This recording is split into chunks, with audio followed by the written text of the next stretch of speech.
But, oh shoot, I'm sorry about that, you guys. It says, but, I just lost my page.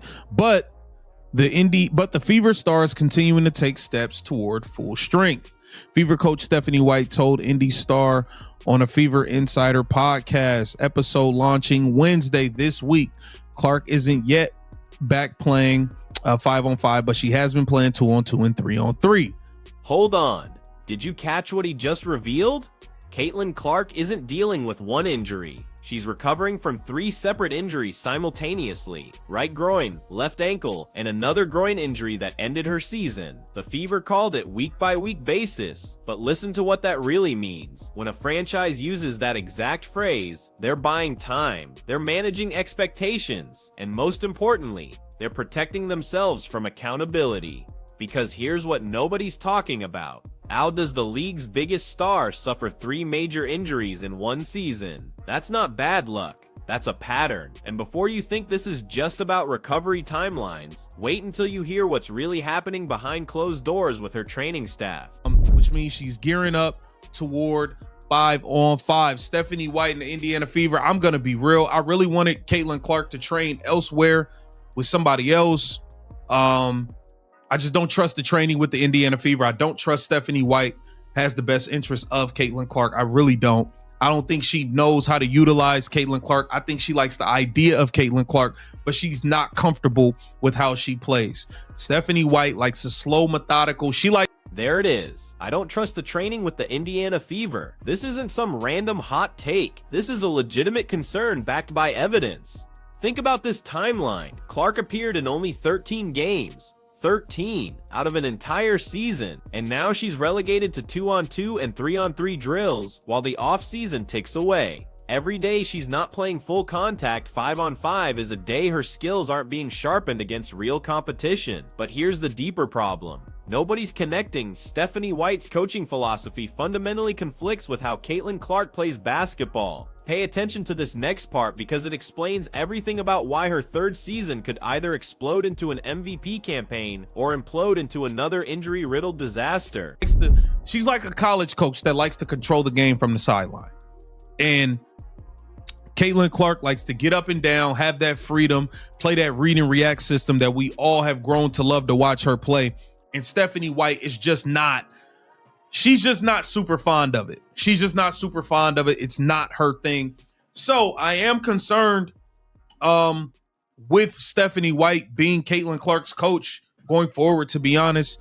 But she likes the idea of Caitlin Clark, but she's not comfortable with how she plays. Let that sink in. Your franchise player, the face of the entire league, is being coached by someone who doesn't embrace her natural playing style. Stephanie White wants methodical, controlled offense. Caitlin Clark thrives in chaos, in transition, in that read and react freedom that made her a generational talent at Iowa. This isn't just a philosophical difference. This is a fundamental incompatibility that directly impacts her health. When players are forced into systems that restrict their natural movement patterns, their bodies compensate in ways that create injury risk. The groin injuries, the ankle sprain, those aren't random. They're biomechanical consequences of playing constrained basketball. And here's what makes this even more concerning. The Fever's front office decisions reveal they might not understand what they actually have in Caitlin Clark. I can't say the Indiana Fever will win the title because I don't trust Amber Cox and Kelly Crosskoff and Stephanie White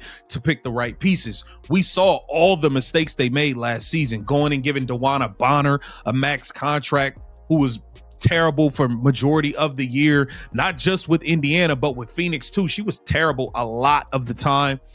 Giving Natasha Howard a max contract, promising her things. You got her coming over here thinking she gonna win MVP and all types of nonsense. So although I do not trust them, did you hear that roster construction? DeWanna Bonner got a max contract and was terrible for majority of the year. Natasha Howard got a max contract with promises of MVP consideration. This is organizational dysfunction disguised as team building. When you have a generational talent like Caitlin Clark, every roster decision should amplify her strengths. Instead, the Fever locked up aging veterans on max deals while their 22-year-old superstar played through multiple injuries. This isn't just bad management. It's a fundamental misunderstanding of championship construction in modern basketball. But wait, because the injury timeline reveals something even more disturbing about how the league has handled their biggest star. It also marked the conclusion of Indiana Fever Caitlin Clark second season. While she remains the franchise centerpiece for the Indiana Fever, one of the faces of the league, not one of the faces, the face, it was a year Clark will likely want to put behind her, as it was plagued by injuries. Clark appeared in just 13 games. While she was productive during that stretch, she never fully gained her health. She dealt with an injury during the preseason, suffered a groin injury early that year that caused her to miss time, then suffered another groin injury prior to All-Star break that ultimately ended her season, on top of the ankle injury. Now with 5-on-5 activities set to begin this month, Clark can use the offseason to return to full form. She already has several exciting developments planned. Listen to this sequence carefully. Dealt with an injury during preseason, suffered a groin injury early that year that caused her to miss time, then suffered another groin injury prior to All-Star break that ultimately ended her season, on top of the ankle injury. That's 4 separate injury incidents in one season.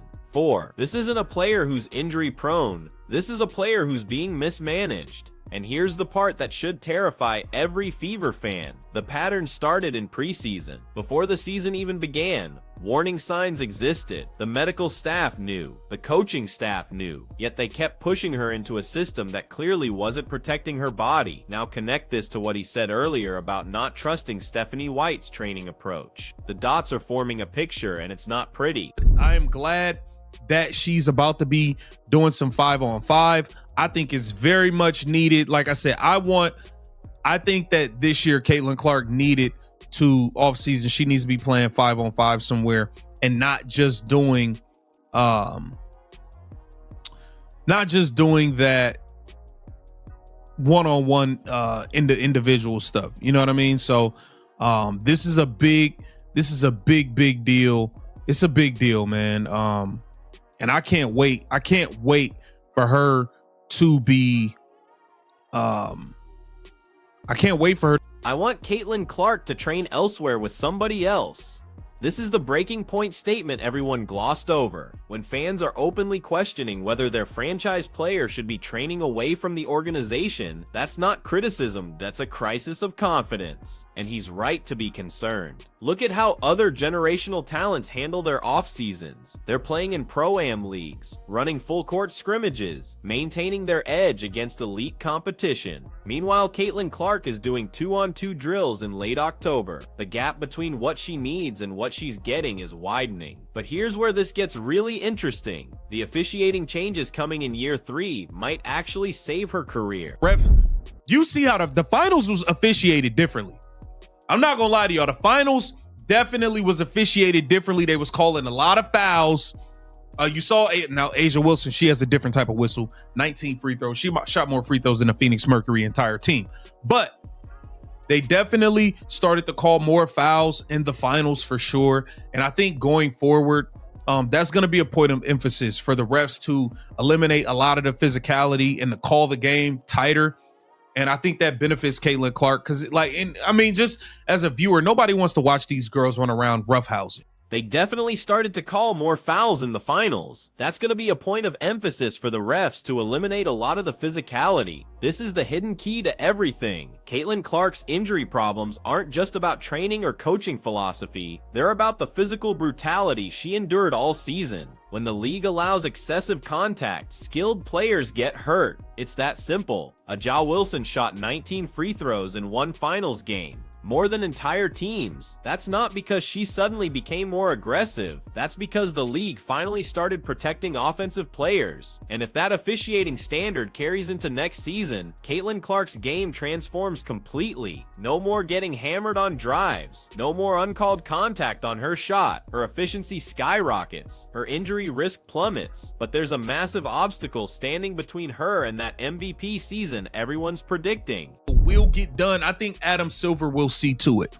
I don't believe in Kathy Engelbert. I don't trust her, but I believe that Adam Silver will step in and get this deal done, and we will have a 2026 season.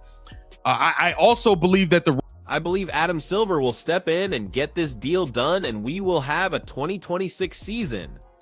Wait, stop! This isn't about 2026. This is about the CBA negotiations happening right now that will determine whether there even is a 2025 season. The players want guaranteed contracts. They want higher salaries. They want better travel conditions. And if those negotiations collapse, Caitlin Clark's entire third season evaporates. All this talk about 5-on-5 return timelines becomes meaningless if there's no season to return to. The pressure on Adam Silver is enormous because everyone knows the truth. The WNBA's explosion in popularity is directly tied to one player. Without Caitlin Clark playing, the momentum dies. The casual fans disappear. The investment money dries up. Silver has to get this deal done, but here's the complication nobody's discussing publicly. Caitlin Clark obviously only played in 13 games last year, basically missed a full season.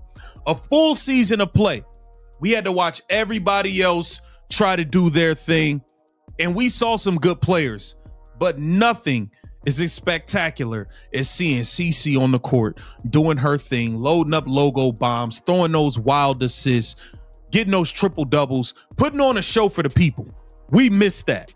She's one step closer to making her big return. Only played in 13 games last year, basically missed a full season. We had to watch everybody else try to do their thing, and we saw some good players, but nothing is spectacular. This is the uncomfortable truth that exposes the league's entire problem. The WNBA spent decades building stars, developing talent, creating compelling storylines. Then Caitlin Clark arrived and revealed that none of it generated mainstream cultural impact. The moment she went down with injuries, viewership cratered, attendance dropped, social media engagement disappeared. It's not that other players aren't talented. It's that they don't move the needle, and that creates a dangerous dynamic where the entire league's financial future depends on keeping one 22-year-old healthy and happy. The pressure on Indiana's front office is suffocating. It's seeing CeCe on the court doing her thing, loading up logo bombs, throwing those wild assists, getting those triple doubles, putting on a show for the people. We missed that. She's one step closer to making her big return. Logo bombs, throwing those wildest assists, getting those triple doubles, putting on a show for the people. We missed that. This is what makes her different. Not just the statistics, the entertainment value. Caitlin Clark plays basketball like it's performance art. Every game is an event. Every possession carries the possibility of something you've never seen before. That's not something you can teach or replicate. That's generational talent meeting fearless creativity. And when that gets stifled by conservative coaching or compromised by injuries, everyone loses. The fans lose entertainment. The league loses relevance. Caitlin Clark loses the prime years of her career, which brings us to the ultimate question. Can the Indiana Fever actually build a championship team around her, or are they wasting her talent? I believe Caitlin Clark is going to have an MVP type season. I just believe that. I believe the GOAT is about to show up and show. I believe Caitlin Clark is going to have an MVP type season. I just believe that. There's the prediction. MVP in year 3. But notice what he didn't say. He didn't predict a championship. He separated individual excellence from team success because he knows the organizational dysfunction makes a title unlikely. And that's the tragedy unfolding in real time. Caitlin Clark can dominate individually, put up historic numbers, win every personal accolade. But if the Fever keep making catastrophic roster decisions, if Stephanie White keeps running a system that conflicts with her strengths, if the training staff can't keep her healthy for a full season, none of it matters. The window for championship contention is smaller than people realize. She's entering year 3. Most generational talents win their first title by year 5 or 6. The Fever are already behind schedule. The question isn't whether Caitlin Clark will be great. The question is whether Indiana deserves her. So what happens when she returns to 5-on-5? Does the system change, or does she have to? Drop your prediction below, MVP season or another injury-plagued year, because the clock is ticking and the entire league's future is riding on the answer.